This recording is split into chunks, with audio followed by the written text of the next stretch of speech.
Boys, we're back with a brand new video, and y'all know what's back tonight, the NBA regular season. Summer League was cool, preseason was cool, but nothing matches up against the regular season. If you think about it, boys, we just witnessed probably the best offseason in NBA history. We got superstar all-stars switching teams, we got this draft class that's extremely incredible, and all the storylines that broke, the rumors, the feuds, it was amazing. It was amazing, but we're here with the regular season. A great crazy offseason equals great regular season. It's just logic. Logically, that's how it works out. So in honor of the regular season starting up tonight, I decided to do something a little different. I'm gonna be giving 5 bold, I said bold, predictions for this NBA season. Now, this is something that was inspired to me by probably my favorite sports or basketball writer and podcaster. That would be Zach Lowe. Y'all think of me as somebody that knows basketball, right? Because, I mean, if you're watching this channel, I guess I've proved that I know a little bit about basketball. But Zach Lowe probably know 100 times of what I know. And each season, he gives 30 plus bold, I gotta keep saying bold predictions for the season.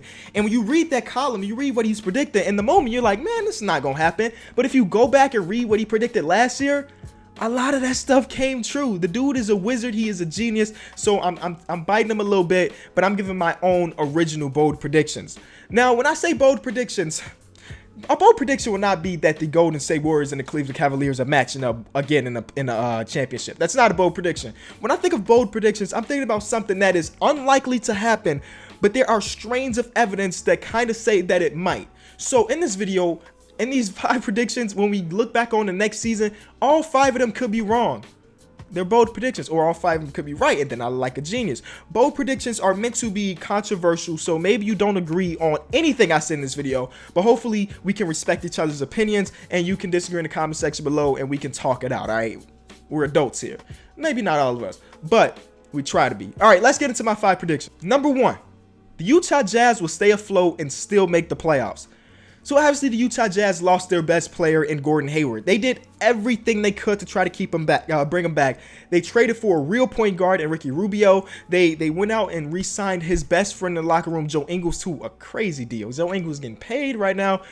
But ultimately, Gordon Hayward went to play in Boston with his former coach, and in pretty much a better basketball or sports city altogether. Even Kyrie Irving said it, like Boston is a place where players want to play because of all the history and the fans and everything. But anyway, I still believe that the Utah Jazz will make the playoffs. And that's saying a lot because they did lose their best player, and the Western Conference just got so much better than what it already was. Again, it's a bold prediction. But the reason I think this is going to be it is because, first, I'm a huge believer in Rudy Gobert's talent.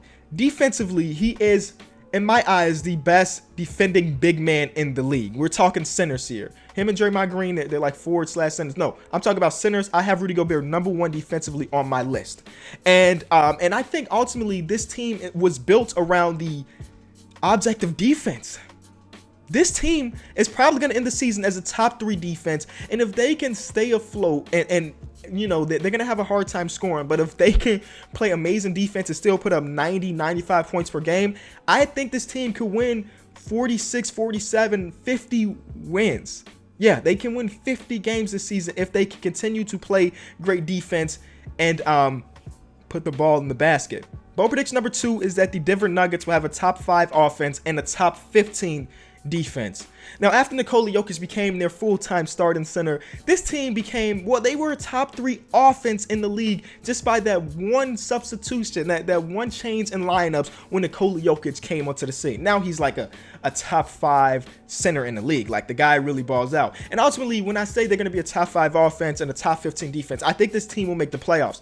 But this is a bold prediction because of this. Last year, they forced just 11.9 turnovers per 100 possessions, the lowest in the league and second lowest rate in the last 40 years. So when Nikola Jokic came to the lineup, they became a top offense in the league. But defensively, well, they were the worst. They were the worst defensive team in the league. But this offseason, they did something huge, and they signed Paul Millsap. Paul Millsap, in my eyes, is like the perfect person to pair alongside Nikola Jokic because Paul Millsap really has the defensive capabilities to be able to guard power forwards, centers, small forwards, and even some guards. He is very, very versatile, and I don't think we give him the respect. I know he has been an all-star a couple times, but I don't know if the casual fan really understands how good defensively Paul Millsap is. And Paul Millsap has been a part of that Atlanta Hawks team that are basically top 5 in defense for the last 5 years. Yeah, Paul Millsap was part of that team. And I think he'll bring that defensive culture. And now that they have a team okay enough to make the playoffs, like actually make the playoffs, hopefully Coach Mike Malone can have them buy into playing on the defensive end. Another kind of prediction that's not considered here is I think they go out and they go and get a nice point guard. Right now they got Jamal Murray starting at the 1. Jamal Murray, I think he's going to have a great career, but I see him more of a 2 than a 1. He's more of a score first guy, and ultimately I think they could be better. A lot of the time last year their point guard position was given to Jameer Nelson, who's well past their prime. Now they have a lot of trade pieces here in Denver. I think a guy that they can go out and trade for is Eric Bledsoe. Yeah, Eric Bledsoe could be in a Denver Nuggets uniform. Either him or Jeremy Lin. Just think about that. One of those two guys could be the starting point guard of the Denver Nuggets somewhere throughout the season. And the reason I say this is because Eric Bledsoe just doesn't really fit what the Suns are doing. They want to go younger. They got a guy in Devin Booker that they want to use more as, honestly, they want him to be like a ball handler more than off the ball. And Eric Bledsoe doesn't really fit their timeline. So maybe Denver throws a first-round pick and 2 young pieces to bring in Eric Bledsoe. And boom, Eric Bledsoe's their starting point guard. But ultimately, I mean, Eric Bledsoe being a starter point guard helps them defensively as well. But I think the Denver Nuggets, again, another team that did not make the playoffs last year in the loaded West, that I think will still make the playoffs this year. My third bold prediction is that DeMar DeRozan actually decides to shoot threes this season.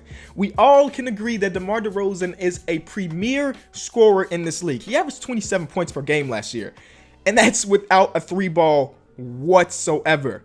When you watch him play, I mean, he is he's a throwback guard, basically. Before the three-pointer was known as the big thing, we're talking about the MJs, we're talking about the Kobes. Obviously, he's not on that level, but I'm just saying their overall game is very similar, where they don't just shoot threes, where their goal is to get close to the basket or shoot that mid-range jumper. He has the best mid-range jumper in the league right now. He averaged 27 points per game without shooting any threes. Every summer, DeMar tries to add a dimension to his game. He's mastered the mid-range craft, and now it's time to put the cherry on top of the sundae by stepping out and increasing his range. Now, that was said by his trainer, his longtime trainer. And if you think about DeMar DeRozan, what he just said is facts. Each year he comes back and he's better than the last. He puts something into his game. And this year he could be the 3. There's also this picture that was flying around a couple weeks ago of him in the gym where he shot about 60% from 3. Again, these are open jumpers. These are with nothing in front of him. This is just him in a shooting machine. But I think this is going to be the year where he actually attempts threes. Last year, he only averaged 0.4 threes made per game, which means that he was making less than 1 3 a game, and he averaged 27 points per game. Don't sleep on DeMar, man. If he actually does this and he increases his range, he will be as scary as any other player in the league. Bold prediction number 4 is that Julius Randle gets traded this season. Now, Julius Randle suffered this nasty injury his rookie season. And usually when you have those injuries, it takes 2 to maybe even 3 years to completely get to a place where, 1, you're confident enough, and 2, to actually increase your game. Think about Paul George. When Paul George had that nasty injury in the offseason, well, it took him a year to get back, and then when he was back, he didn't look amazing. He looked good, but he didn't look amazing. But boom, now Paul George is back to being superstar form. This could be the same case with Julius Randle. It's been 2 years since his injury, and maybe this year he steps up a little bit more. But the reason I think this is the year for him to get traded, 1, him and the Lakers did not agree on an extension. Other players got their extension. Wiggins got his extension, but other guys like Julius Randle and Jabari Parker, they couldn't get their extensions. And well, there's another factor, and that factor is, believe it or not, it's Kyle Kuzma, okay? Kyle Kuzma looked good. And I'm not a person to immediately drink the juice when they see somebody play good in Summer League or they see somebody play good in the preseason, because those are different. Those are nothing compared to the monster that is the regular season, okay? So I'm not all on the Kyle Kuzma hype train just yet. But if Kyle Kuzma does continue that play and he plays well this season, well, Julius Randle may find himself on the bench and not starting. And then the Luol Deng contract. Think about this. To give off that Timofey Mozgov contract. Remember when the Lakers signed Timofey Mozgov like 4 minutes after free agency started to this huge deal? Well, in order to get rid of that contract, they had to trade D'Angelo Russell away to go along with it. If they want to get rid of this Luol Deng contract without trading any first-round picks, they need to throw in something, and Julius Randle may be that piece. He's still super young. He still has a lot of upside. So this may be the deal. Julius Randle and Luol Deng gets shipped off to another team to get that Luol Deng contract off the books. That's just my prediction. So bold prediction number 5 is that Joel Embiid leads the 76ers to a playoff spot. Yes. Now, that may not seem like a bold prediction to you because I think a lot of people here on YouTube, at least from what I've read in the comment section, believe that the 76er team is good enough. But when I read articles from the NBA scholars or the real NBA heads, they don't believe that the 76ers have enough. And most of that is given to 2 different reasons. The first reason is, well, the Joel Embiid minutes restriction may be a thing. Him staying healthy may be a hard thing for them. I mean, it starts off this season, I think they're not even going to play him 20 plus minutes per game. I think that's what they agreed on. And even Joel Embiid's not okay with that. So that's one. You got to keep him healthy. And 2, well, 2 big parts of your team are rookies. Markelle Fultz, who's not starting, but he still be a big part of the team. And Ben Simmons. They're both rookies. And usually rookies, when they come into the league, they're not great defensively. Actually, they're terrible defensively. And it could still be the case with the 76ers. But here's why I think that they could still make the playoffs. Joel Embiid is great, man. He's great. People that are on the Joel Embiid hype train, what are you doing? What in him don't you see? Besides, of course, maybe the injuries. Okay, I understand that. But if he stays injured, he has, no joke, he has the ceiling to be the best center in the league. Not this year. I'm not saying this year, but if he stays healthy 2 years, 3 years down the line, he could be the best center in the league.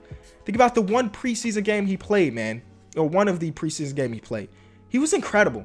He was incredible. And I think he's one of those talents that, well, he can make everybody around him better. And now, unlike last year, they actually have NBA players on the roster. The JJ Redick signing was incredible. They paid him, but it's only a 1-year deal. And he's going to provide that much-needed spacing. The Amir Johnson signing. Their offseason was great, basically, is what I'm saying.